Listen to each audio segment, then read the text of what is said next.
Way to go. Good afternoon, everyone, and welcome to today's electronic meeting, Tuesday, 19th of May.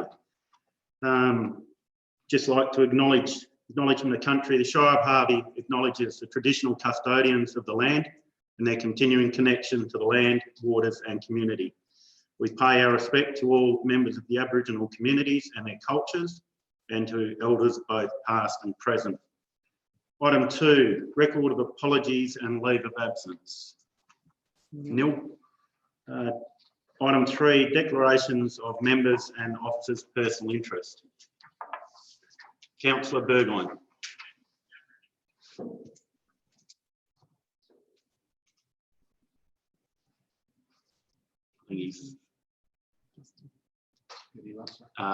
Councillor Burgoyne.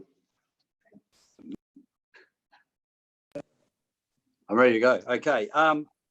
Previously declared a financial interest in item 5.2.4, which is the tender. One of the tenderers is my employer's company. So I declare a financial interest in that and leave the room while it is discussed.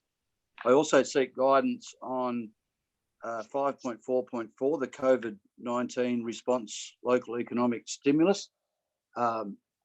One of the items in there is re-fencing around the Brunswick Recreation Oval. And I'm just wondering, does that include shared fencing? If it does, then I'm the captain of the local fire brigade, which shares a fence with, or a rear fence with the oval.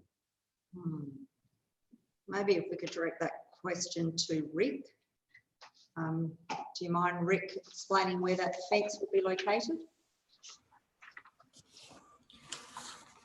Yeah, sorry, I was just having a bit of difficulty hearing that one. Do you mind just repeating that question again, please? Yeah, will the fence be around the whole perimeter and include shared fencing? Yeah, yes, that's correct. Yes, there's some money on the next year's budget for some fencing, and we're going to stage it over 2 financial years, but this allows us to complete all the fencing. Okay, in that case, I'll declare an impartiality interest in that due to the fact that I'm the captain of the local fire brigade that shares a fence with that, but I'll stay and listen to discussion and remain in the room. Thank you. Thank you. Councillor Jackson. 5.4.3 and 5.5.1, impartiality interest. I'm council delegate on the Mile Community Association, and I'll stay in the room. Thank you. Councillor Beach. Yeah, thank you, Mr. Pres. 5.4.3, the community budget submissions. I'm a council delegate to Harvey Community Radio 96.5 FM, Harvey Community Resource Centre, and I'm a deputy delegate on the Harvey Senior Citizens Group. They've all made submissions for consideration. It's an impartiality interest, and I'll vote on the matter on its merits. And 5.5.2, I thought I had an interest, but got an email today to say that if you're a delegate on committees of council, then perhaps you don't have an interest, but I'm going to declare it anyway, and we'll get some guidance a bit later. So 5.5.2 is the Harvey Rec Grounds Needs Assessment. I'm the past chair of the Harvey Recreation Grounds Advisory Committee. That was a committee of council who proposed the study. Impartiality interest, and I'll stay in the chambers and vote on its merits. Thank you. Councillor Dickinson. Thank you. I'd like to declare impartiality on 5.4.3 on the for the community budget submissions 2020-21. I'm the council rep for the Yarloop Workshops, Udic Progress Association, Harvey Districts Historical Society, and they have all made submissions. And I'd also like to declare impartiality on 5.4.4. I'm on the Brunswick Grounds Committee, and there's listed in the works progress the boundary fencing for the Brunswick Recreation Ground. And I had previously put impartiality for the Brunswick Place Advisory Group and the Yarloop Place Advisory Group, as I'm the council rep on them as well. Thank you. And I'll stay in the meeting. Thank you. Councillor Caboni. Yes, I have a financial interest in item 5.2.4, the tender of a financial arrangement with one of the tenderers. So I will leave or exit the meeting for that. And on impartiality on 5.4.4, with the fencing to do with Brunswick Oval, as I'm president of Harvey Brunswick Football Club, and I'll stay in the meeting for that one and look at it on its merits. Thank you. Councillor Coleman. Thank you, Mr. President. I'll declare an impartiality on the 5.4.4 for the senior citizens on the council delegate, and I seek guidance on 3 in 5.4.3. I'm the president of the Harvey Bowling Club, which is item number 10 in that item, and I'm also the member of the Harvey Rotary Club in items 27 and 28 in there. I have already declared a financial interest, but I'm unclear whether or not we're going to go through them line by line, and I need to leave the room for those 3, or whether I can stay and vote or not vote. I'm unclear on how we're going to treat that 5.4.3. I would say at this moment during the agenda briefing session, we're only asking questions. If we're asking questions in relation to those items, then I would imagine that you should leave the discussion. But if they're general of nature, then I can't imagine in this forum there would be an issue. Thank you. Councillor Beach. Oh, sorry, I didn't put my hand down. Councillor Bromham. I've already had my say.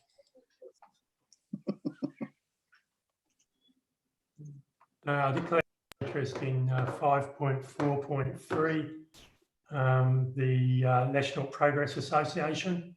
So that was all I've put in for a cover. So I'll stay in and vote on its merits. Thank you. I'll declare an impartiality interest in 5.5.1 because I'm the rep on the BCA at Binningup, and also impartiality interest in 5.5.2 alongside Councillor Beach, who's on the Harvey Rec Committee. So I will stay in chambers and vote on its merits. Any others? Okay.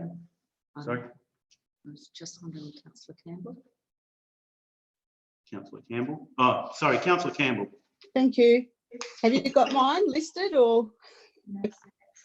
5.4.3, impartiality for the Harvey Community Resource Centre, Settlers Community Hall, Lot 208 Youth Group and Morrissey Homestead. Harvey Community Radio, as I'm the council delegate or deputy on all of those committees. And also for 5.5.1, I'm the council deputy rep for the Mylup Community Association and also the Binningup Community Association. Thank you, Councillor Campbell. Councillor Adams. Yeah, I don't want to declare an interest in anything, but I did want to let you know that I've got to duck out again for this meeting at around about 4:45. Okay, thank you, Councillor Adams. Okay, moving on to item 4, deputations, is nil. Item 5, officers' reports. Item 5.1.1, Dog Act delegations. I have a couple of questions. Sorry? Oh, no, that's fine. I was just organising. Oh, okay. A couple of questions. So, question 1, Attachment 6, page 8, references exemptions to the limit of keeping dogs. Does this mean that council will no longer be requested to make decisions on keeping more than 2 dogs at residential premises? So, Over to you, Vicky. yes, that is correct. I'm currently reviewing the delegations of council at the moment, and Valga have developed under their toolkit of decision making a whole series of recommended templates that local governments implement, and that is one of the templates that is part of the suite that I've put forward. So that will mean that power will be delegated to the CEO to make those decisions. And the aim of that is to make the application process more streamlined and also to shorten the time for the applicant to be able to have a decision. Okay, thank you. Question 2, keeping of dogs, attachment 6. Does this refer to keeping of 3 or more dogs that currently come to council for approval? So yes, the same as the above question. And I should add that that's also guided by the dog's local law. So decision making will be the same in line with the legislation and in line with the local law. And along with that, we've also recently reviewed our procedure. And with that delegation, I did add in some conditions that came out of a SAT hearing with regards to exemptions, and included those in those delegations to make sure that those exemptions were included in any approval. So yes, it does apply the same as the previous question. Thank you. Does anyone have any other further questions? Councillor Simpson. Thank you very much. Just a question in view of the comments that have just been made. With a determination not in favour of the approval for more than 2 dogs, what's the process for a person seeking to have the question reviewed? Does that come to council or does it go straight to SAT?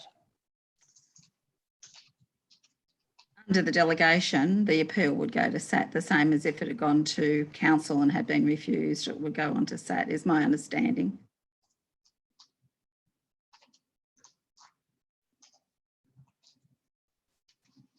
Okay, any other questions, clarifications?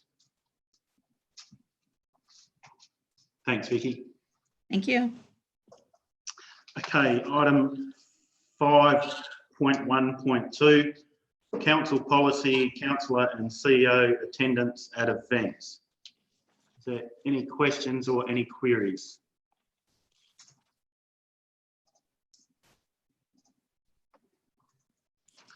Okay.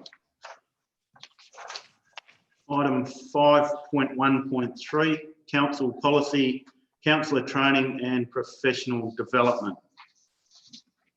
So we just have one question regarding this here. So under 3.6, allowable expenses, a company person expenses states that the councillor is to pay all expenses with the exception of the Walga conference dinner. As the policy is for training and professional development, I understand that we councillors should be paying those expenses, but I'm curious as to why the Walga conference dinner is mentioned, or does this cover the Walga conference in its entirety?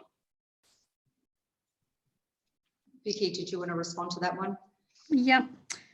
When we were developing the policy, we considered that the Walga dinner was specifically mentioned as it's regarded as a premier local government event that councillors often take their partners to. And so for this occasion, the payment of the dinner is covered by the Shire. The conference itself and the week activities are seen as a professional development opportunity for councillors, and the costs of councillors are covered but not partners at the conference proper.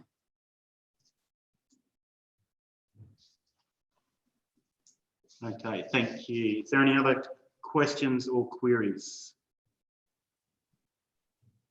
All happy? Councillor Burgoyne. Yeah, are we saying now that, sorry, I'm a little confused with that, if our partners go to the Walga Convention and go on field trips and stuff as they do now, that the councillors are now paying for that? That's my understanding? That's correct.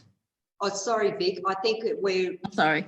to the partner program would still be included as part of the Walga Convention, where part of this policy, which is a policy that is required by Department of Local Government, is that we won't be paying for the meal and food and drink expenses for the partner besides the convention dinner. And that would include any other professional development event that a councillor may attend Perth, that if their partner went with them, we would be providing meals for the councillor, but not for the partner. Okay. I think I've understood it now.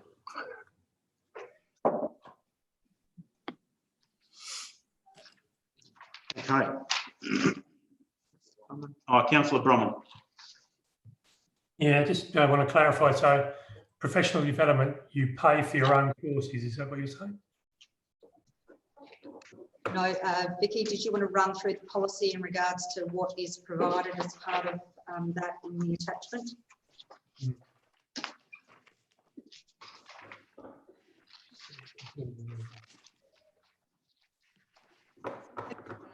If it's professional development, then the costs of the professional development, the course costs are covered by council. There's accommodation, which is reimbursed at the rate of the Australian Tax Office Table 3, and meals and incidentals, which are reimbursed at the reimbursement rate of the Department of Tax Table 2 for expenses. So the total of the two, and the reason I've chosen Table 3 and Table 2 is to look at comparable to what was in the old policy. So it's not a good idea to have an actual dollar value in a policy, because then you have to always go back and change that dollar value. So it's better to have a reference to a table. So we're using the tax table. So to get a comparable cost, if I use Table 2 for both the accommodation and the incidentals, the accommodation was much lower than what you're allowed to now, and didn't allow for the city prices of hotels. So your allowance now for hotels is $275 and Table 3 is $265. So the expenses under Table 2 for food and incidentals is slightly higher. So there was a total of $375 for accommodation expenses before, and this is now a total of $405. So it's slightly higher, only a few dollars more to cover across the two. So incidentals, things like parking and phone calls, necessary phone calls and things like that.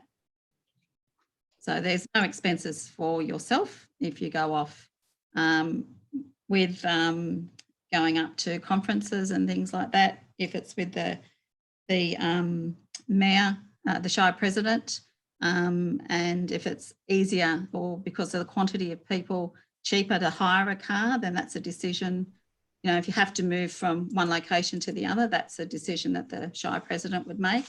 It also refers to private travel use of the vehicle, and if there's any approved training outside of the state, and air travel and how that's managed as well as far as cost goes. That answer all your questions? That does, thank you. Thank you.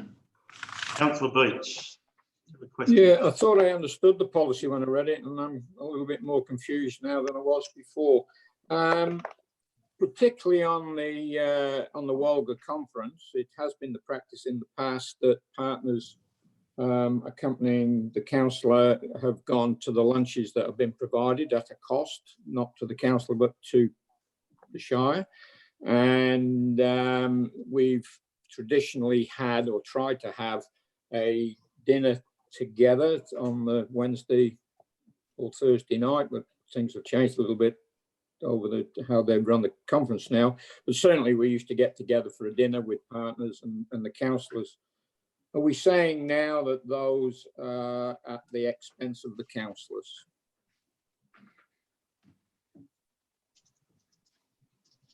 I suppose the policy has, the policy is generalised so that it applies to all training, so that whenever a councillor attends training, their partners are not eligible for meals. With the Wolga Convention, we limited it to the conference dinner, but if councillors want all meal expenses paid for the Wolga Convention, that policy can be changed for that.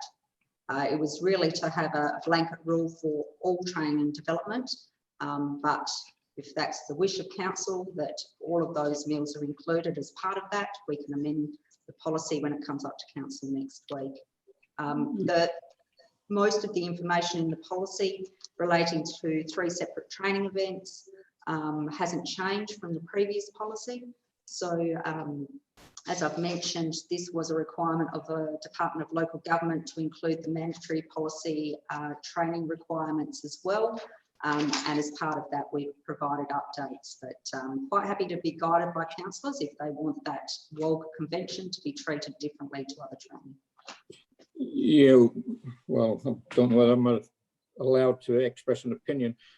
The question is, can the previous convention of covering partners' costs to the Wolga Convention be included in the new policy, I guess, without making a comment?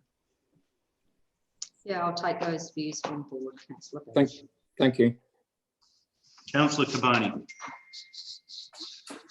With this policy, I was under the impression, and I'm sure we voted on it in council before with regards to councillor training, that if you're an existing councillor and you'd been on council for 8 years, say, you weren't required to do these modules. I was under the understanding, and I'm pretty sure it came to council and we voted on it, that new councillors that come on after the last election would be required to mandatory do these training courses, but if you're an existing councillor, you weren't.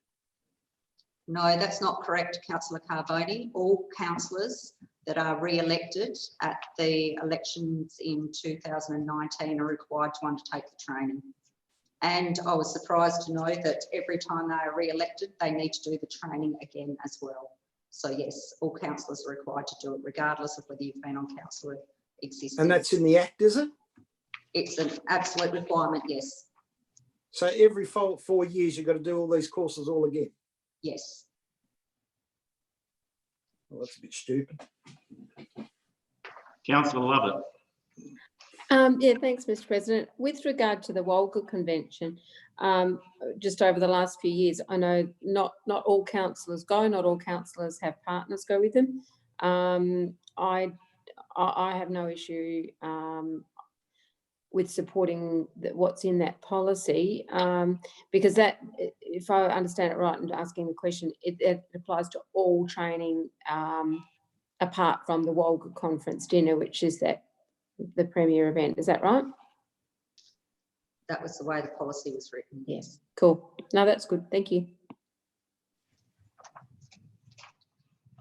Okay, no more questions. Councillor John Bromwell, sorry. Sorry, John, I think not. There you go. Yeah, no, you're good. Thank you, Mr. President. I just wanted to clarify. I noticed that there was one where you can actually do a diploma in local government over a period of years, and I was considering that myself, and I wondered if you did a diploma, does that overcome the problem of actually doing it every 4 years? Vicky, do you want to refer to that section in the policy in regards to when you don't have to undertake the mandatory training? Yeah, no worries.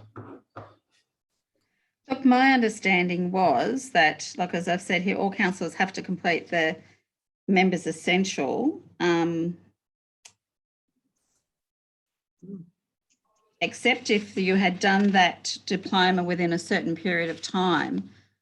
But I was still of the understanding that regardless, I could check it out, I'll go back and check, but my understanding was that regardless of whether you had done that diploma, the 4 modules of essentials still had to be done, because the department is saying that local government changes so much, can have changes within that 4-year period. And so that's why they require the refresher of those 4 modules. But I will check that if you have done the diploma, whether that, I mean, if you do the diploma, it would mean that that year you wouldn't have to do the essentials, is my understanding. But if you were elected in 4 years' time, my understanding is that regardless of whether you've done the diploma, you would still need to do the 4 modules as a refresher. Okay, thank you. But I'll double check that for you and confirm later.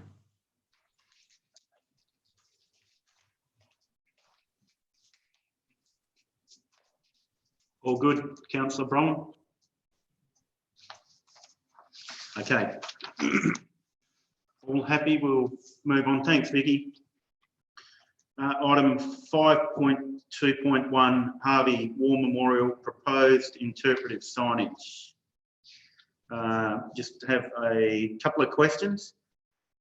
Question 1, can the draft finalised design and interpretive signage be sent to the Harvey Place Advisory Committee and to the Harvey RSL sub-branch for comment?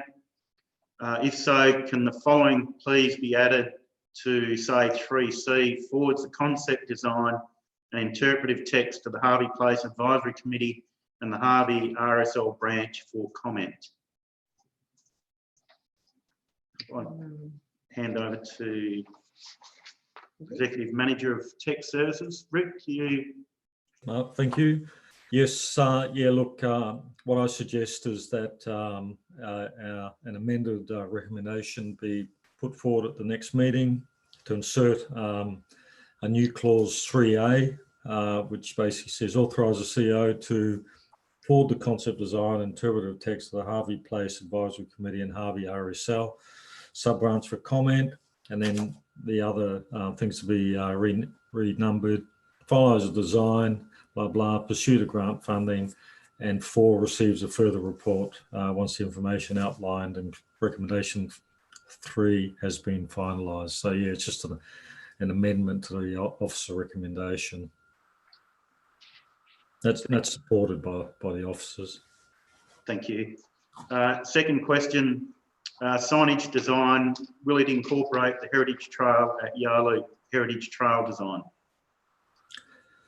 Yes, look, I did speak to the councillor who raised that, and yes, this can be considered in the final design to ensure that there's a common thread to incorporate, you know, any future heritage trails and that. So yeah, I did discuss this with the project manager special projects, and yeah, I can see where the council is coming from.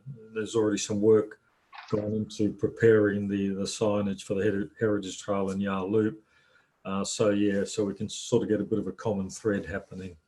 Obviously, the sign that's proposed for Harvey will be unique, but there will be an element of commonality in the signage.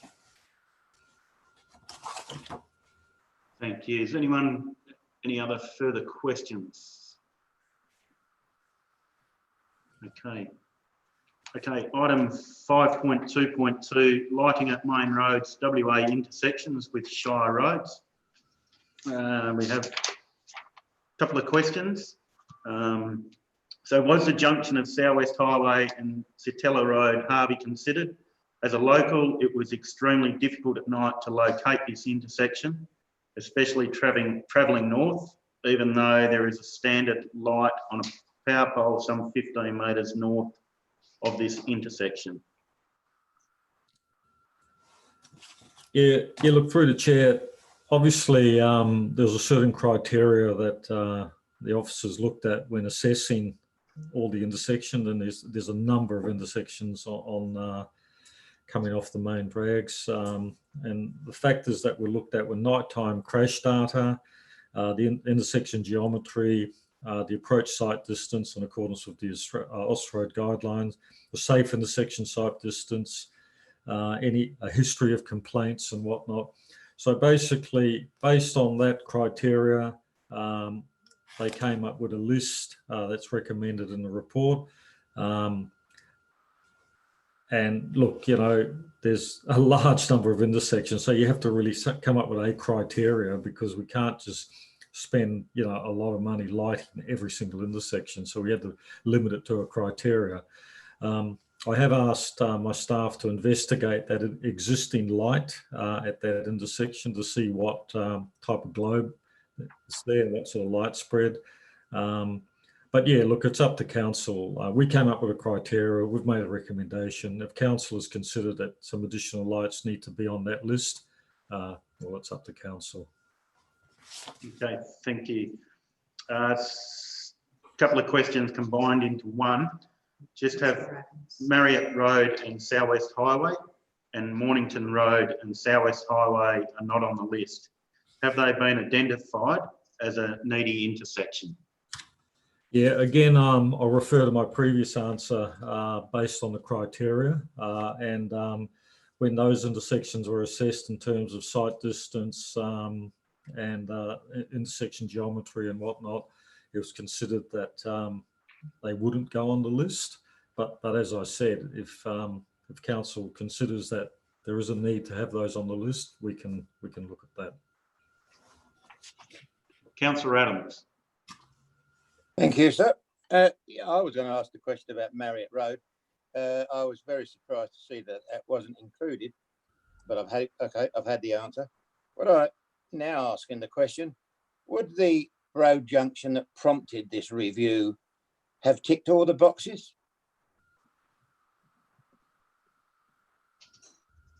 That's a good question. Would it have warranted? Probably not. Look, I'd have to confer with my staff to see how they would have assessed that, and I can take that on notice and give you an answer on that one. Thanks, mate. Councillor Campbell. Oh, thank you, Mr. President.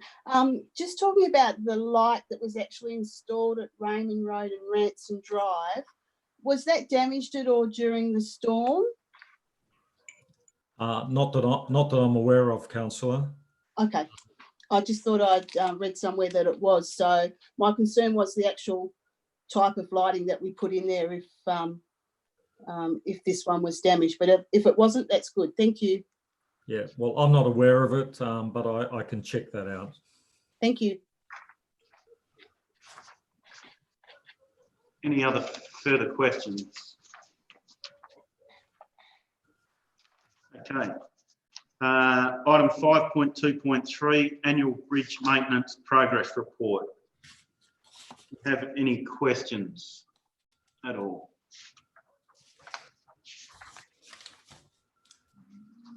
Neil?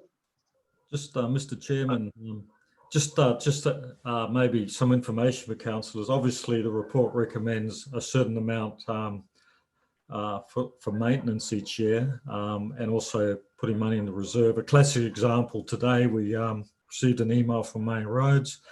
There's a bridge on Mornington Road. They've done a structural assessment, and we need to undertake some urgent repairs, or they may have to restrict the load rating on that bridge. So this is the sort of thing we're up against. That you know, I mean, that's a main route for transport. We wouldn't be supportive of reducing the load on there. So this is where these funds come in handy, to have enough money in there to be able to repair these things once it's identified.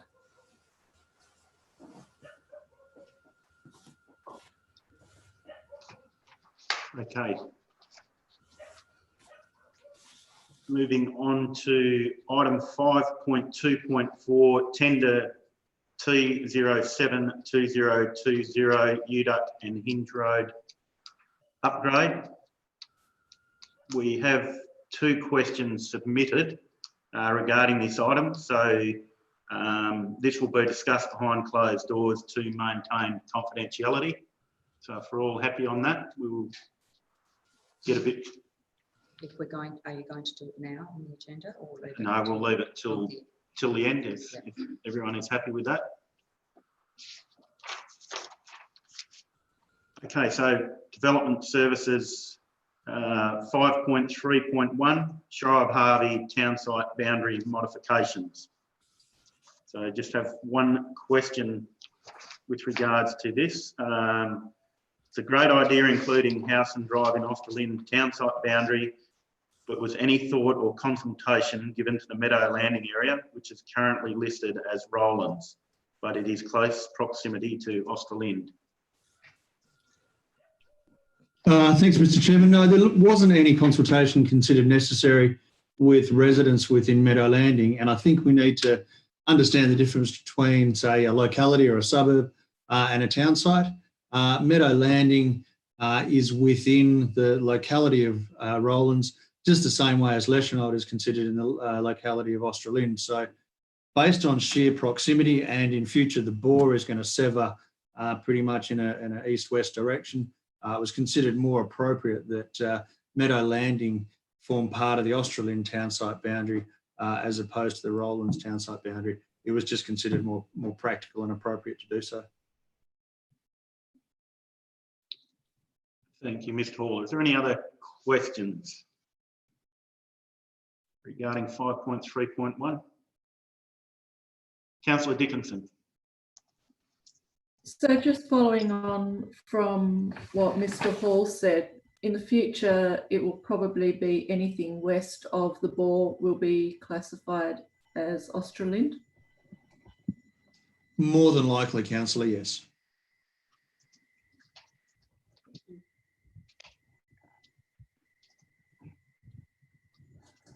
Thank you. Okay, no more questions. Okay, 5.3.2, approval of a shed to a dwelling. I have one question. Has the applicant given a reason for wanting to convert a shed into a dwelling? Mr. Hall. Mr. Dandridge is more the reporting officer on this one. Do I mean it? I'll do it. I'll do it. I'm on. That's fine. Look, the original premise was that the owner wanted to convert this shed to an outdoor studio, but the extent of work that's required to bring it up to a studio standard is very comparable, if not the same, as if they want to convert it to a dwelling. So they've sought approval for it being a dwelling.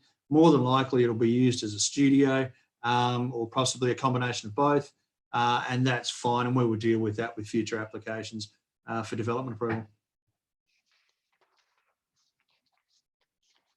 Okay, are there any other questions regarding 5.3? Councillor Burgoyne. So in the future, pardon me, if that was approved as a dwelling, the house is unsold, somebody could then rent that dwelling out. That would be within the legal bounds. Yes, they could, Councillor. Ancillary dwellings are no longer in urban areas required to be limited to immediate family members. And so, yes, there is the ability to rent that out. Okay, thank you.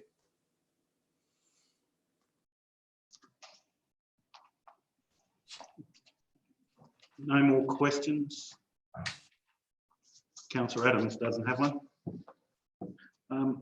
Item 5.4.1, listing of accounts paid March 2020. A couple of questions. EFT 49264, page 48, asbestos testing and a road complaint. Could an explanation please be provided? Yes, Mr. President. This is a dividing fence query relating to the structure of a fence, which will result in an order being issued for the removal of that fence because it has asbestos in it. Preempting a second question, it's not a Shire fence, it's not Shire property, it's purely a dividing fences query. Thank you. Question 2, EFT 49368, page 51, payment for a dog being sterilised or refund? Mr. President, one of our customers registered their unsterilised dog and then later came back and showed us proof of sterilisation. And in accordance with the Dog Act, we then issued a refund for the difference. Thank you. Question 3 is EFT 49504 on page 54. Excessive amount to replace sprinklers, or is there more to the account than has been printed? Yeah, Mr. President, there's more to that account. That account also included road sweeping, replacing sprinkler rotors, sprinklers, the treatment of the Treendale Lake for algae, removing and reinstalling the rugby goals,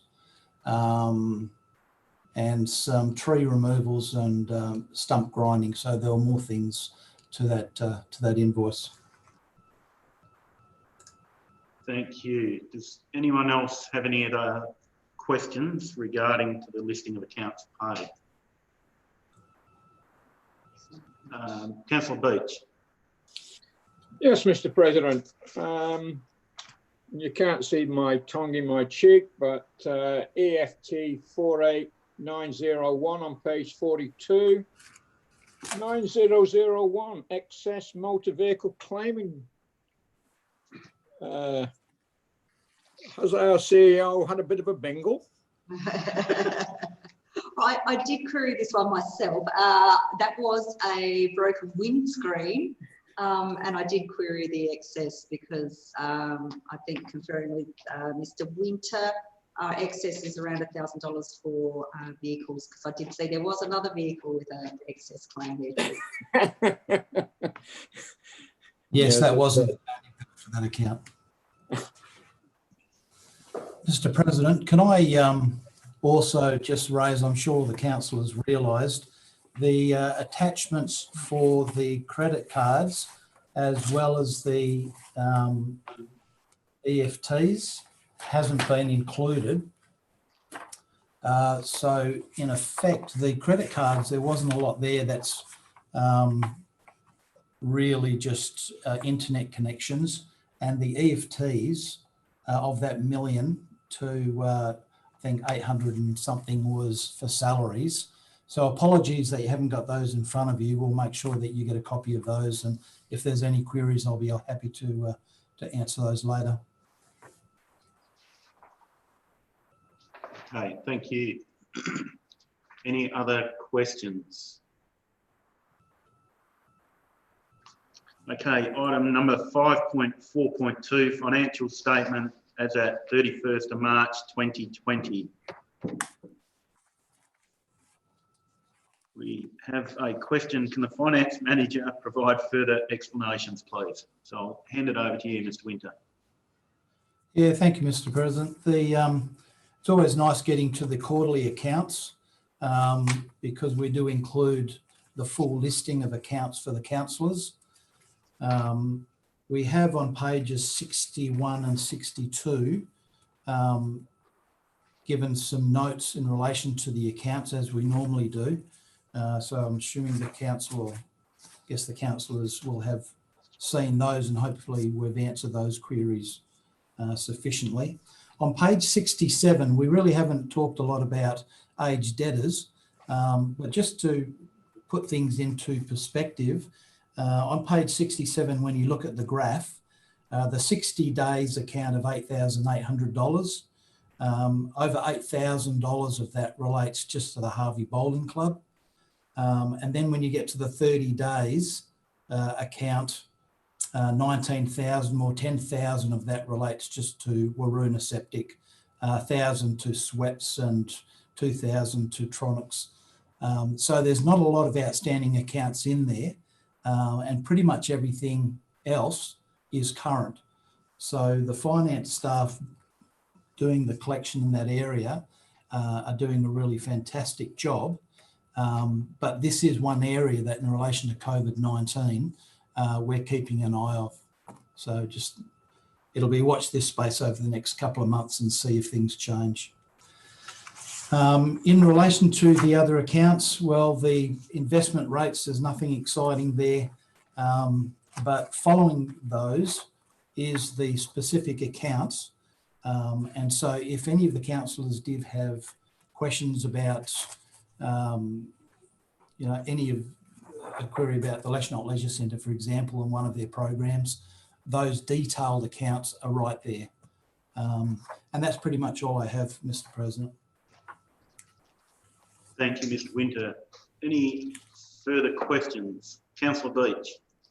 Yeah, so Mr. Winter, the reason I raised that question, do you have further explanations, is because throughout the quarterly statements, the financial activities, you've highlighted line items in yellow, and I was wondering whether or not there was something that we needed to know about those. Yeah, thank you, Councillor. That's a really good point. So maybe if I can take you to page 72. So here we're looking at the whole rates side of things. The first two numeric columns are our original budget. The middle two numeric columns are the budget review. And then the last two columns are year to date of our actuals. And what's in yellow signifies the changes that we made with the budget review. So once we've completed the budget review, which we did earlier, then all of the accounts that we provide to council highlight the changes that we made from the original budget to the budget review. Yeah, that makes sense now. Thank you.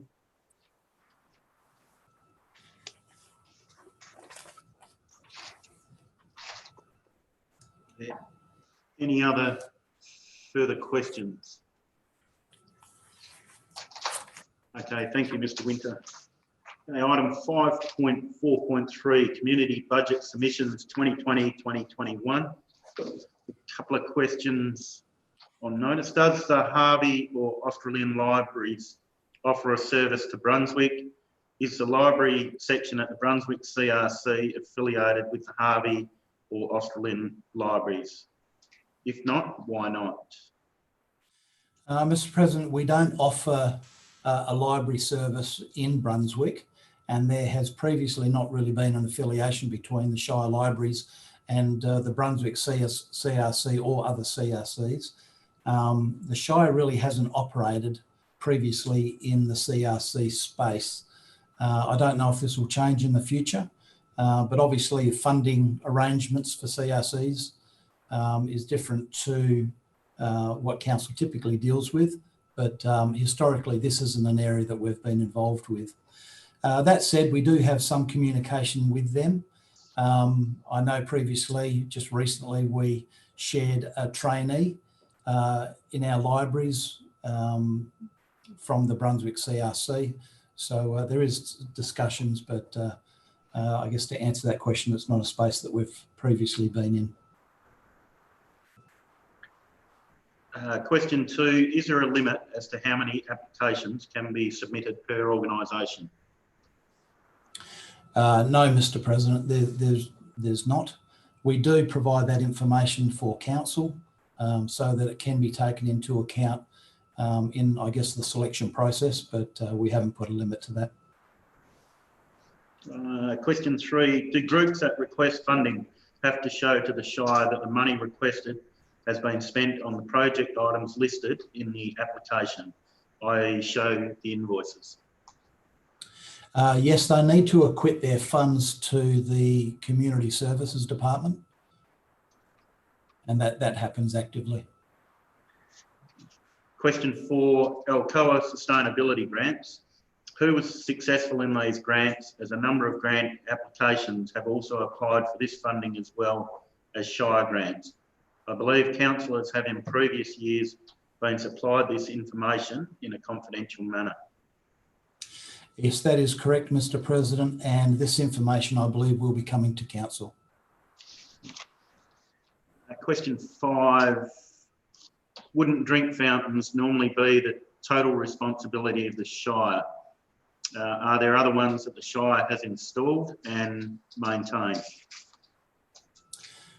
Yes, typically drink fountains in public areas are a Shire responsibility, and the Shire has installed and maintains a number of them. This is really the perfect avenue, I guess, for community submissions or the community to highlight what they would like in the area, and this is one of those. So yeah, great project. It is something that we do, and we maintain them going forward. I might add that there, even though this one's planned for the Harvey Hall or just outside the Harvey Hall, there is another drinking fountain over by the skate park, so probably 50 or 60 metres away, but there is a dividing fence there. And I believe that having a drinking fountain near the hall will also assist with events that we have there. Thank you. Question 6, due to the COVID-19, what is the future impact that the Shire possibly perceives due to the future of public events that will have to change their location due to space requirements and the area of the public space that events are usually located at? And has this been factored in to any of the applicants requesting for running their events? So we anticipate there will eventually be a return to holding public events as before, but possibly with more of an awareness for hygiene. The assessing of the submissions has taken into account COVID-19, but with a positive future community outlook, if you want. And question 7, has the Shire consulted with groups as to whether all the funding from last year's grants have been spent or been impacted by the COVID-19? And has this been considered by the groups and staff with this year's applications and adjustments made? Some applicants may have made their submissions before the impact of COVID-19 has been realised. Yeah, I'm not sure if there was a specific funding application that this referred to, but I'll answer it globally, I guess.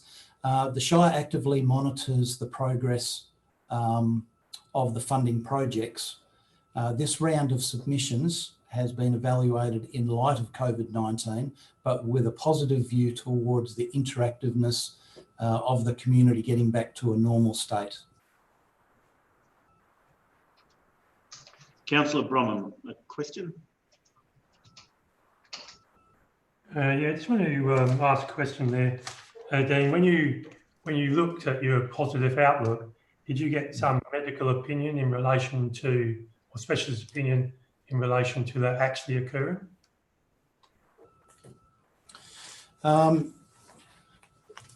Yeah, John, sorry, Councillor Bromham, that's probably one that we're taking from the press.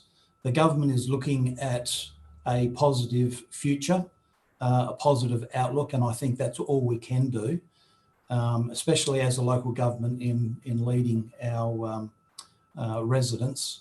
All we can do at this stage with the information that we have is look towards having events, activities that would typically show our community. And that's an active, friendly community, a close community.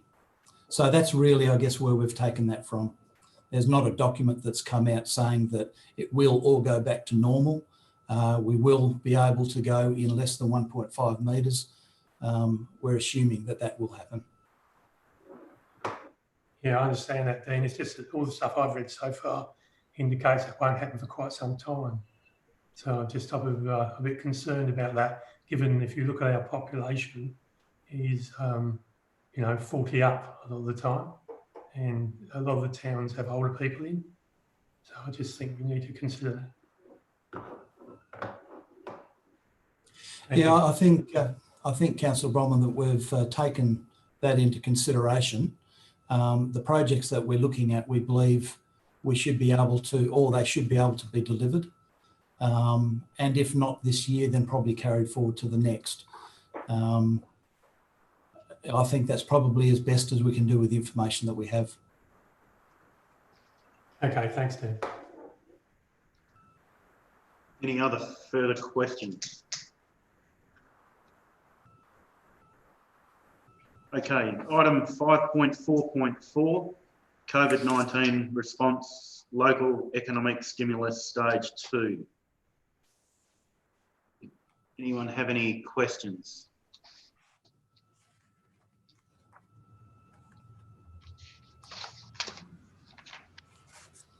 Okay, item 5.5.1, Southern Seawater Desalination Coastal Communities Fund budget submissions. So we have one question. Is a staff recommendation due to the playground review of the Shire? So, Patrick, over to you. Yes, good afternoon, everyone. The answer is yes, but also due to both submissions not being assessed to be high priorities at this time. So certainly we wish to, before committing to new playgrounds at this time, to go through the process of developing the strategy to see where any new proposals fit in with that. So, yep, that's it. Thank you. Is there any other questions? All good. Item 5.5.2, Harvey Rec Ground Needs Assessment and Master Plan. Any questions?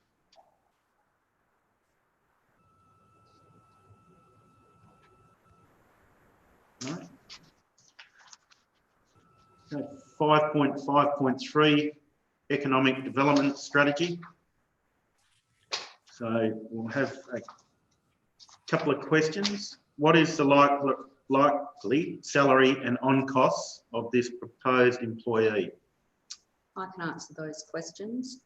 The recommendation for this item was that a position be considered as part of the budget deliberations. So it hasn't actually, it's not a formal request as such. So a position description and therefore a level hasn't been developed for any potential economic development officer position. However, an indicative level 8 position would be approximately somewhere in the mid 80,000 range. Okay, question 2. Is a vehicle being considered as part of the package? Just following on from the previous response, a package hasn't been considered as part of this recommendation. However, it wouldn't be envisaged that a vehicle would be required by an officer in that position. Question 3. Did not council agree to advertise for an additional person to take on the role of Director of Communities?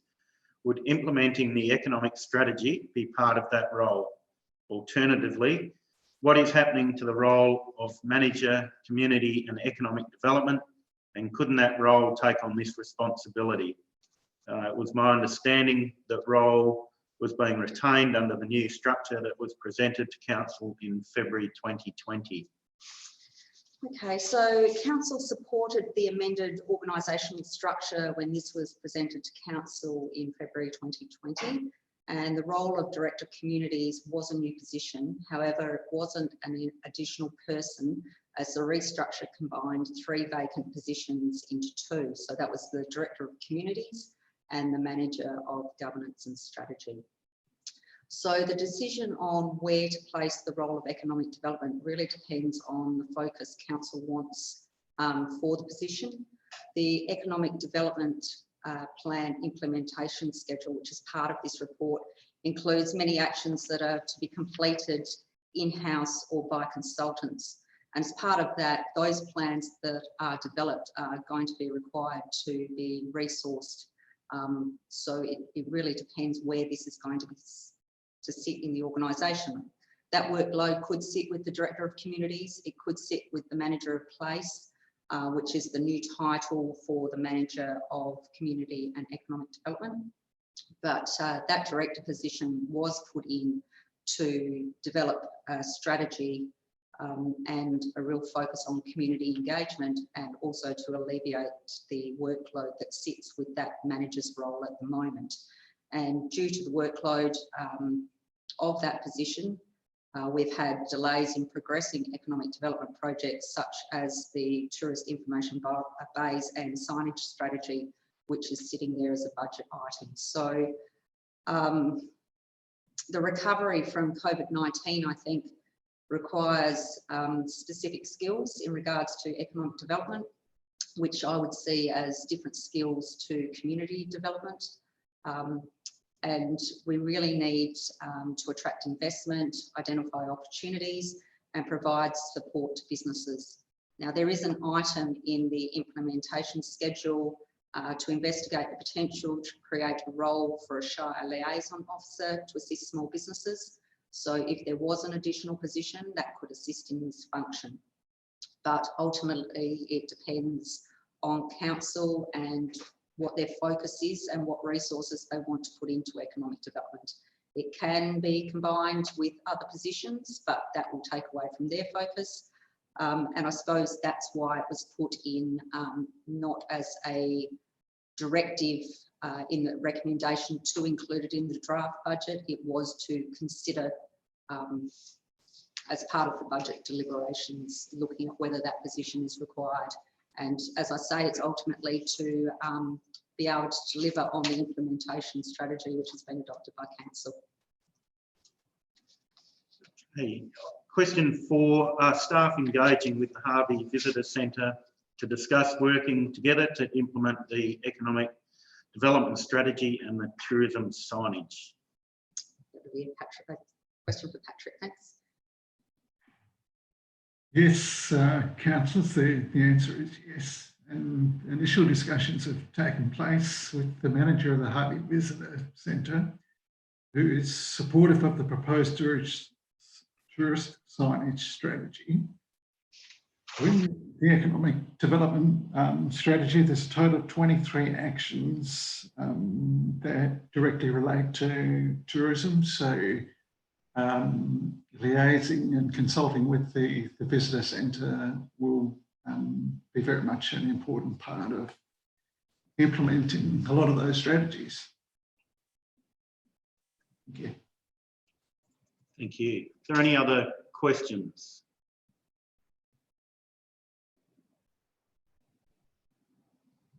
Okay, thank you. Okay. Item 5.5.4, proposal to develop the youth strategy. A couple of questions. On page 60, the report states that the Harvey Local Drug Action Group is currently planning a youth advisory council. Would a youth advisory council not be better suited through this strategy and deal directly through staff to the council? And yes, it's a good question, and it's likely that one of the actions for the proposed youth strategy will be to establish some form of youth advisory group or council.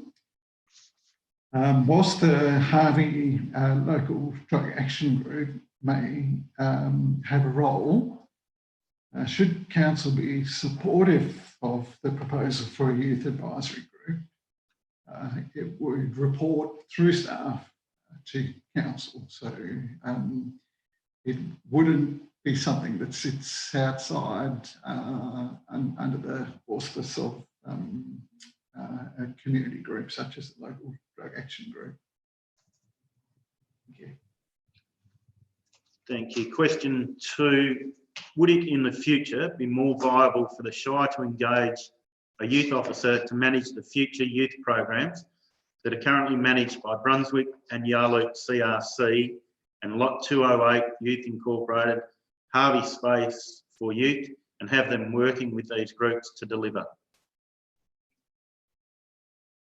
Councillors, the proposed youth strategy would provide a framework for the Shire's investment towards meeting the needs of youth within our Shire and put forward a plan for achieving that. So the question regarding funding for some of the current youth programs would all be considered as part of that process.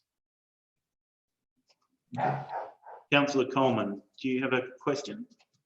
I do, thank you, Mr. President. I'm just wondering if we could add into the officer's recommendations a time frame in which the strategy could be developed, so that essentially the funding doesn't get to June next year and we still start doing something. And that's not in any way an accusation, but I'd like to see a finite time frame for this to be developed. Yeah, I agree with that. Thank you, Councillor Coleman. Thank you. Councillor Beach.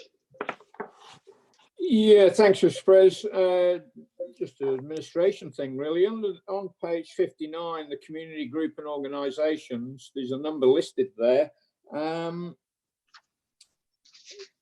need reminding, but aren't we giving rent-free the kitchen and I think the Pat Rutherford room? I'm not sure if that's included at Leishnell Rec Centre for a group, and I've got written, look, learn, cook, eat, or cook, grow, eat, or something. I can't quite recall what it is, but there's certainly a group down there, which is obviously a cost to the council, which should, if it's a youth group, be included in the community groups and organisations and the cost to council. Mr. President, perhaps if I can answer this one. Can everyone hear me? Yep. Yes. The cook, eat, no, what is it? Grow, cook, eat, create program that runs from the National Leisure Centre does include majority of its people are young people, but it also includes some older people who perhaps wouldn't be classified as youth. But certainly it's something that the council does provide that facility at no cost, which allows it to operate from that venue. So yeah, it was just an observation, really. I didn't know whether it was a youth group or, you know, an adult group or, you know, a lower social economic group. I didn't know, and I just asked a question. I mean, I don't mind if it's included or it isn't, but there is a cost there, and if it's youth, well then obviously if we're doing any submissions for funding, that would add grist to the mill, I suppose.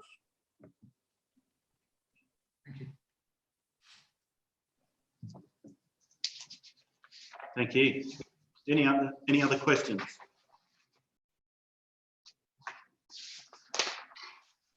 Okay, item 5.5.5, National Redress Scheme for Institutional Child Sexual Abuse.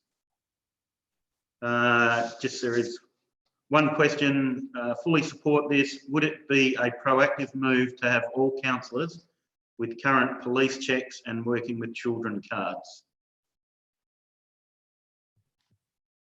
Mr. President, I'm happy to answer this one. Councillors, normally a police check is used prior to employment. In order to nominate as a candidate for local government, individuals must meet criminal screening requirements as set out under the Local Government Act. So in terms of councillors also getting a police clearance, it's probably not necessary to do that. And the suggestion to also look at working with children checks, councillors would not be eligible to apply for a working with children card unless they are working directly in either paid or unpaid work with children. So this is described as child-related work under the Working with Children Act. So good suggestion, but unless the councillors are working in that area, they wouldn't be eligible to apply for a Working with Children card.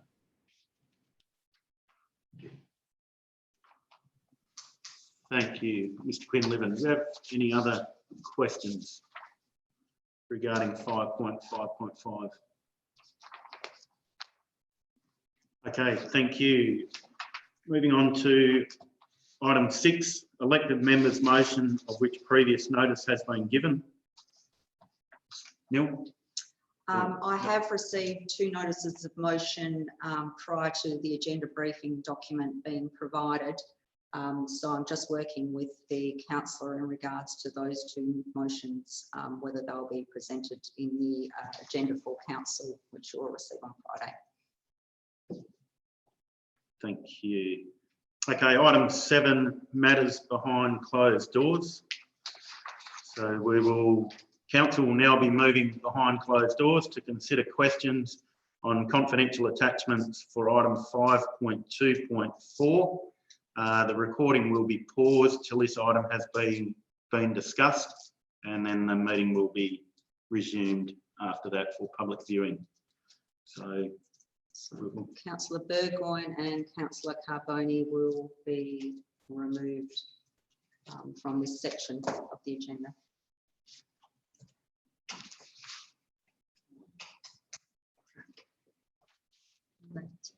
That's it.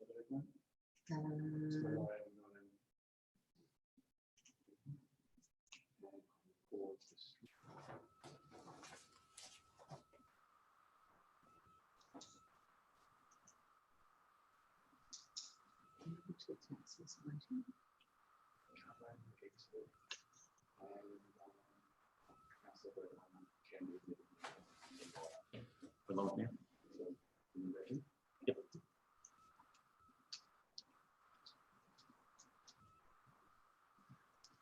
Okay, welcome back to the meeting.